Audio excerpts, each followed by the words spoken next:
लालची लोमड़ी की कहानी में यह है कि एक बार की बात है, एक जंगल में एक चालाक लोमड़ी रहा करती थी।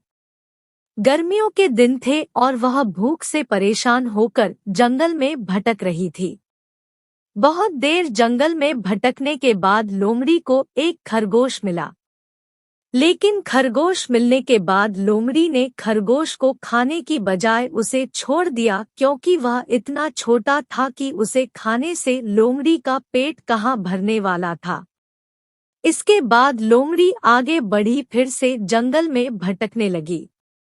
कुछ देर जंगल में भटकने के बाद भूखी लोमड़ी को एक हिरण दिखा। हिरण को देखते ही लोमड़ी के मुंह में पानी आ गया। लोमड़ी हिरण को पकड़ने के लिए उसके पीछे दौड़ने लगी। लोमड़ी ने अपनी पूरी ताकत से हिरण का पीछा किया, पर हिरण लोमड़ी की पकड़ में नहीं आया।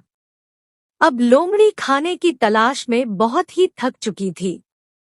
जब लोमड़ी के हाथ हिरण भी नहीं लगा तो लोमड़ी सोचने लगी कि इससे अच्छा होता वह छोटे से खरगोश को ही खा लेती जिसको उसने छोड़ा था। कुछ देर आराम करने के बाद लोमड़ी खरगोश को ढूंढने के लिए फिर से जंगल में भटकने लगी। जंगल में खरगोश को ढूंढते हुए लोमड़ी वहां पहुंची जहां उसने खरगोश को देखा था।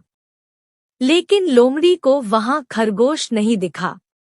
थक हारकर लोमड़ी को अपनी गुफा में लौटना पड़ा, जिसके बाद कई दिनों तक भूखी लोमड़ी अपनी गुफा में भूखा रहना पड़ा और बहुत दिन बीत जाने के बाद लोमड़ी को खाना मिला। कहानी की सीख। उपरोक्त लोमड़ी की कहानी से हमें यह शिक्षा मिलती है कि हमें लालच नहीं करना चाहिए। यदि लालच किए बिना संतोषी जीवन जीते हैं तो आप सुखी रहते हैं। हिंदी में लालच के प्रसिद्ध मुहावरा भी है कि लालच बुरी बला है।